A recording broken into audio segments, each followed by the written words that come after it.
గిరిజనుల పోరాటంలో మహబూబ్ నగర్ జిల్లాకు ఒక ప్రత్యేకమైన పాత్ర ఉంది. ఎన్నో సంవత్సరాలుగా అడవుల పక్కన గుట్టల పక్కన నివాసం ఏర్పరచుకొని అనేక ఆటుపోట్లతోటి కొన్ని వందల సంవత్సరాలుగా మహబూబ్ నగర్లో గిరిజనులు ముఖ్యంగా మన లంబాడా బిడ్డలు అనేక బాధలకు వచ్చి ఈరోజు నిలబడగలిగింది.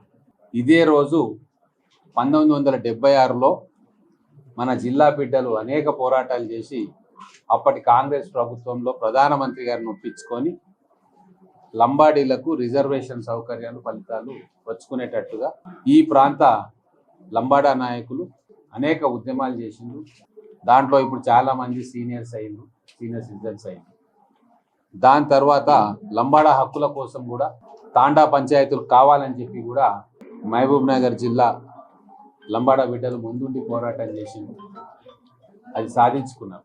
అలాగే డైట్ కాలేజ్ పక్కన ఒక 500 గజాలు ఆ రోజు ఉన్న నాయకులందరూ ఇప్పుడు వాళ్ళు అప్పుడు యంగ్స్టర్స్గా ఉండే నిలబడి పోలీసు లాఠీలను ఎదుర్కొని ఐకమత్యంతో గిరిజన భవన్ కోసం ఒక 500 గజాల స్థలాన్ని ఆ రోజు ఎన్నో పోరాటాల మధ్య సాధించుకున్నారు.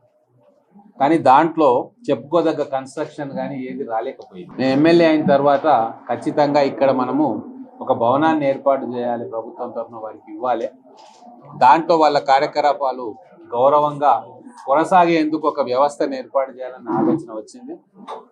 అది మన గిరిజన బిడ్డలకు రిజర్వేషన్ వచ్చిన ఈ రోజే ఆ జీవోను మేము ఇవ్వడం అనేది నిజంగా ఒక మంచి పరిణామం, శుభ పరిణామం. 3 కోట్ల రూపాయలు పేరు మరి వారు ఏం పెట్టుకుంటారో వాళ్ళ ఇష్టం.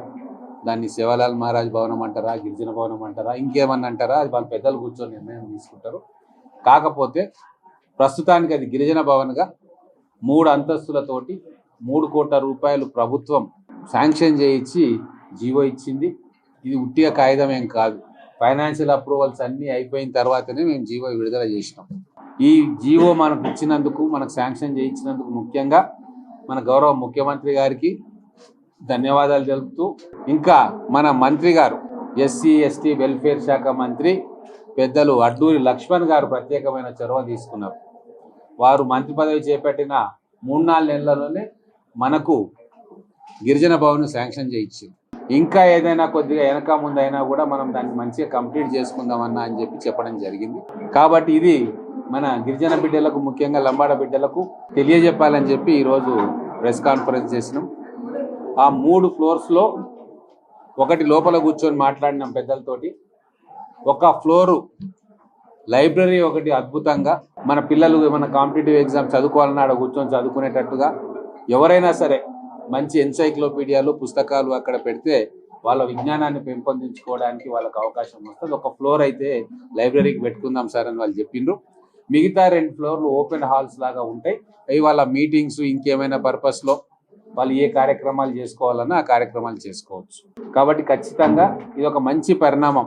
నాకు కూడా చాలా సంతోషం. 50 కోట్లు 100 కోట్ల ప్రాజెక్టు కన్నా నాకు ఈ 3 కోట్లతోటి వాళ్ళకు మంచి భవనాన్ని ఒకటి నా పీరియడ్లో కట్టియగలిగితే అది మన లంబాడా బిడ్డలకు ఉపయోగపడితే ఇంక అంతకంటే సంతోషం ఇంకొకటి లేదు. మన మహబూబ్ నగర్ జిల్లాలో లక్షల సంఖ్యలో మన లంబాడా బిడ్డలు ఉన్నారు. వాళ్ళ కోసం మా ప్రభుత్వం అనేక సంక్షేమ కార్యక్రమాలు తీసుకొస్తా ఉంది. ఈరోజు ఇందిరమ్మ ఇండ్లు కూడా ప్రతి తాండాలో ఇల్లు లేని వాళ్లకు ప్రత్యేకంగా వాళ్ళకి ఇస్తూ ఉన్నాం. చాలామంది కట్టుకుంటా ఉన్నారు. అలాగే కొత్త రేషన్స్ కార్డు కూడా చాలా ఇచ్చినాం. తర్వాత ముఖ్యంగా ప్రభుత్వ పథకాలను పూర్తిగా వినియోగంలోకి తీసుకొచ్చే చొరవ ఇక్కడ మన బంజారా బిడ్డలు చేస్తున్నారు. ఇప్పుడు సన్న బియ్యం ఏదైతే ఉందో అది ప్రతి తాండాకు కూడా పోతా ఉంది. కడుపు నిండా వారు 3 పూటల సన్న బియ్యం కమ్మగా తినే సౌకర్యాన్ని మా ప్రభుత్వం కల్పించింది.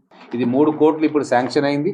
మళ్ళీ మన గౌరవ మంత్రి లక్ష్మణ్ గారిని మళ్ళీ అడుగుతాం. ఏదైనా ఇంకా మనకి ఏదైనా 50-60 లక్షలు ఎక్స్ట్రా అయినా సరే ఖచ్చితంగా దీని ఒక మోడల్గా మన పిల్లలకి, ఇక్కడ ఉన్న లంబాడా బిడ్డలందరికీ ఉపయోగపడేటట్టుగా ఆ భవనాన్ని తీర్చిదిద్దుతాం. దానికి వీళ్ళందరి సహకారాన్ని కూడా నేను కోరుతాను.